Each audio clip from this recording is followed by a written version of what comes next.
तो आयनिक यौगिक क्या होते हैं इसके बारे में पढ़ लेते हैं। तो आयनिक यौगिक वे रासायनिक यौगिक होते हैं जो धनायन और ऋणायनों के बीच स्थिर वैद्युत आकर्षण बल के कारण बनते हैं। ठीक है, क्या होता है आयनिक यौगिक? देखो आपने पढ़ा भी होगा कि आयनिक यौगिक वे रासायनिक यौगिक होते हैं जो कैटायन जो होते हैं, धनायन जो होते हैं ना, Na+, जैसे सोडियम के पास में प्लस आयन होता है ना, देखा होगा आपने, धनायन मतलब Na+।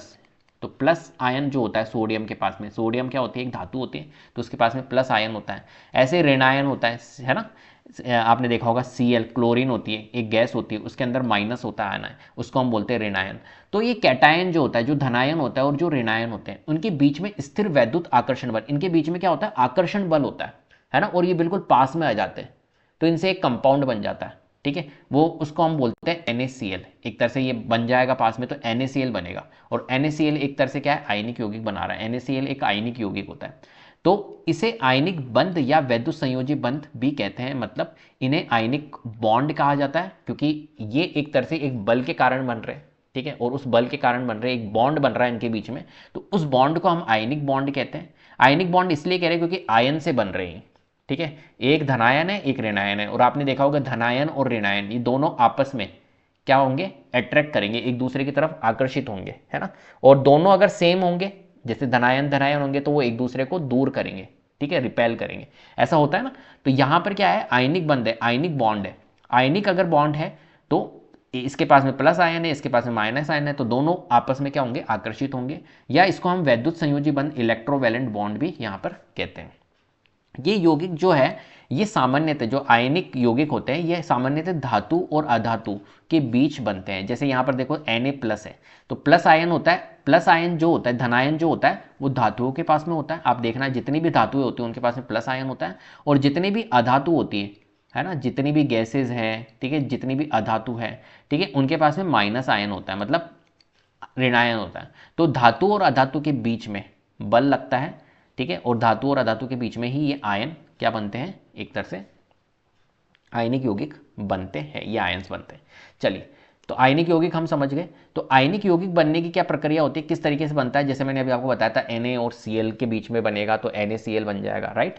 तो कैसे बनते हैं आयनिक यौगिक, तो देखो इलेक्ट्रॉनों का यहाँ पर क्या होता है, आदान प्रदान होता है। इलेक्ट्रॉन्स जो होते हैं, प्लस आयन देगा वो माइनस आयन देगा, तो इन दोनों का क्या होगा, यहाँ पर ट्रांसफर होगी इलेक्ट्रॉन्स। ठीक है, इलेक्ट्रॉनों का यहाँ पर क्या होता है, आदान प्रदान होता है। जैसे धातु ही, तो धातु क्या करता है, इलेक्ट्रॉनों को छोड़ता है, छोड़कर एक धनायन बनाते हैं। जितनी भी धातुएं होती है, जैसे मैग्नीशियम देख लो, तो मैग्नीशियम जो है वो 2+ आयन देता है। ठीक है, और ऐसे ही हमारे पास में सोडियम धातु है, तो सोडियम जो होता है Na+ आयन देता है, 1+ आयन देता है। ठीक है, तो इस तरीके से ये धनायन देते हैं। ठीक है, और जो अधातु होती है वो क्या करती है, इलेक्ट्रॉनों को ग्रहण करती है, इसलिए ये ऋणायन बनाते हैं। जो ग्रहण करेगी वो ऋणायन बनाएंगे, और जो एक तरह से डोनेट करेगी, जो इलेक्ट्रॉनों को छोड़ेगी, वो धनायन बनाते हैं। तो जितनी भी धातुएं होती हैं वो धनायन बनाते हैं, और जितनी अधातु होती है वो ऋणायन बनाते हैं। तो जितनी भी अधातु है, जैसे गैस है, ठीक है, तो Cl आप लिखोगे तो क्लोरीन गैस है, तो इसके ऊपर आप देखा होगा माइनस आयन होता है, Cl-, ताकि ये क्या होता है, एक तरह से ये ऋणायन बनाती है। इसके बाद धनायन और ऋणायन के बीच, अब आपको पता है एक धनायन है और एक ऋणायन है, इनके बीच में क्या होगा, एक तरह से एक आकर्षण बल बनता है। ठीक है, और आपस में एक दूसरे के आसपास आ जाते हैं। तो इसके बाद धनायन और ऋणायन के बीच मजबूत विद्युत आकर्षण बल बनता है, जिससे आयनिक यौगिक का निर्माण होता है। आयनिक यौगिक मतलब ये दोनों Na और Cl के बीच में बंध बनेगा, है ना, बॉन्ड बनेगा, और ये दोनों आसपास आ जाएंगे, पास पास में आ जाएंगे, तो बन जाएगा एक आयनिक यौगिक बनेगा NaCl। NaCl क्या है, एक तरह से ये एक आयनिक यौगिक है यहाँ पर। ठीक है, तो उदाहरण के तौर पर हम सोडियम क्लोराइड को ले सकते हैं, जैसे NaCl मैंने आपको समझाया। तो Na क्या करेगा, सोडियम जो होता है, सोडियम के पास में क्या होता है, एक तरह से Na+ धनायन होता है इसके पास में। तो सोडियम धातु जो होती है वो एक इलेक्ट्रॉन का क्या करती है, त्याग करती है। ठीक है, तो क्या करेगा, Na सोडियम जो होती है वो एक इलेक्ट्रॉन का त्याग करती है। तो इसका रिप्रेजेंटेशन बता रहा हूं मैं कैसे करते हैं। तो सोडियम धातु है, मैंने Na लिखा, तो ये क्या कर रही है, Na+, तो एक ये प्लस एक इलेक्ट्रॉन का ये त्याग कर रही है, तो यहाँ पर एक इलेक्ट्रॉन क्या कर दिया, इसने लूज कर दिया, यहाँ पर एक इलेक्ट्रॉन यहाँ पर लूज हो गया। ठीक है, और क्लोरीन, क्लोरीन क्या करती है, क्लोरीन एक इलेक्ट्रॉन को ग्रहण करेगी। तो क्लोरीन के लिए हम क्या लिखेंगे, जो एक क्लोरीन है ये क्या करेगी, एक इलेक्ट्रॉन को क्या करेगी, ग्रहण करेगी। तो Cl+ इलेक्ट्रॉन को ग्रहण किया, और Cl- यहां पर बनता है। ठीक है, ये ऐसी चीजें होती हैं। अब ये क्या होता है, Na+ आयन और Cl- आयन, ये दोनों क्या बनेंगे, एक दूसरे के करीब आएंगे बिल्कुल, एक के पास धनायन है एक के पास में कैटायन है, तो Na प्लस और Cl माइनस, ये दोनों एक दूसरे के पास आके NaCl यहाँ पर बनाते हैं, तो ये आयनिक यौगिक यहाँ पर बन जाता है। आयंस की क्या होती है यहाँ पर ट्रांसफर होती है, आयनों का क्या होता है, इलेक्ट्रॉनों का आदान प्रदान यहाँ पर होता है। तो यहाँ सोडियम ने इलेक्ट्रॉनों को खो दिया है ना, सोडियम ने क्या करा, इलेक्ट्रॉन खो दिया, और क्लोरीन ने इस इलेक्ट्रॉन को ग्रहण कर लिया, जैसे इसने खोया और इसने भाई साहब उसको ग्रहण कर लिया, तो दोनों के बीच में क्या हो गया, आदान प्रदान हो गया इलेक्ट्रॉन का। तो ये होता है आयनिक यौगिक।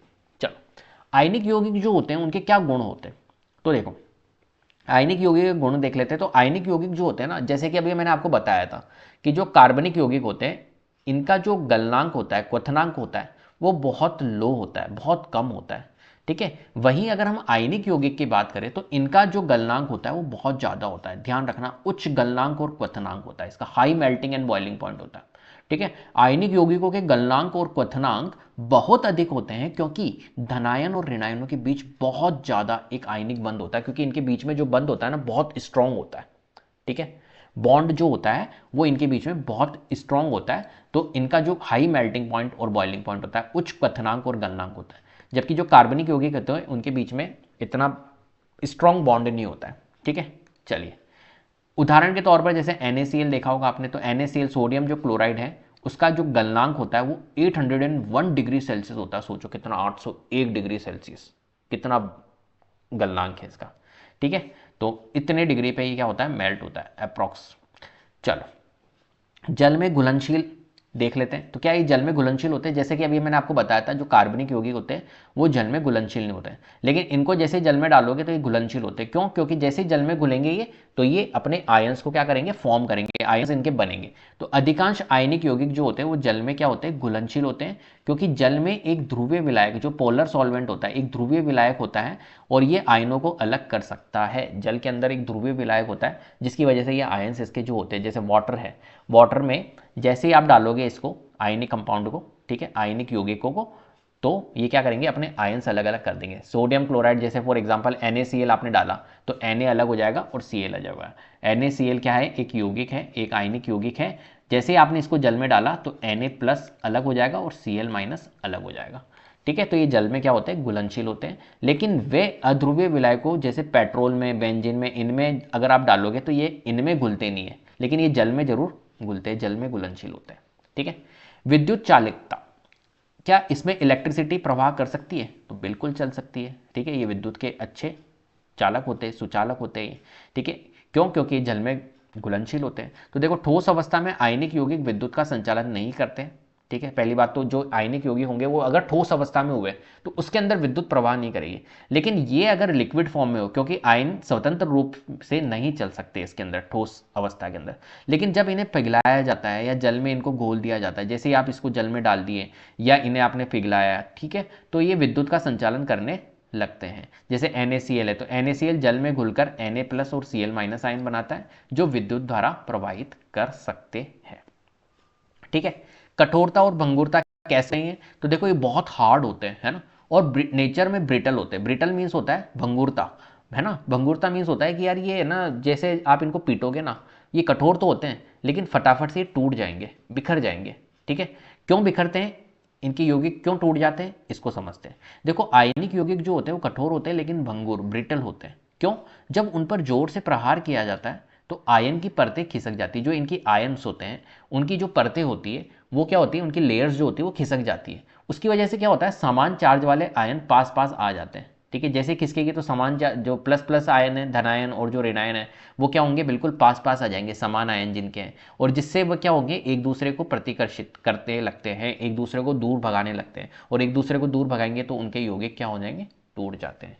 इसलिए हार्ड तो होती है लेकिन ब्रिटल होती है, मतलब टूट सकती है इजीली, ठीक है, आयनिक यौगिक। चलो, प्रमुख आयनिक यौगिकों के उदाहरण अब देख लेते हैं, कुछ आयनिक यौगिक कौन कौन से हैं। जैसे कि सोडियम क्लोराइड, जिसको हम NaCl से रिप्रेजेंट करते हैं, ठीक है। NaCl उसका रासायनिक सूत्र होता है, कॉमन सॉल्ट जिसे हम कहते हैं, ठीक है। इसके अगर हम देखें कौन कौन से तत्व सोडियम क्लोराइड के अंदर कौन कौन आ रहा है, Na और Cl, तो Na प्लस और Cl माइनस।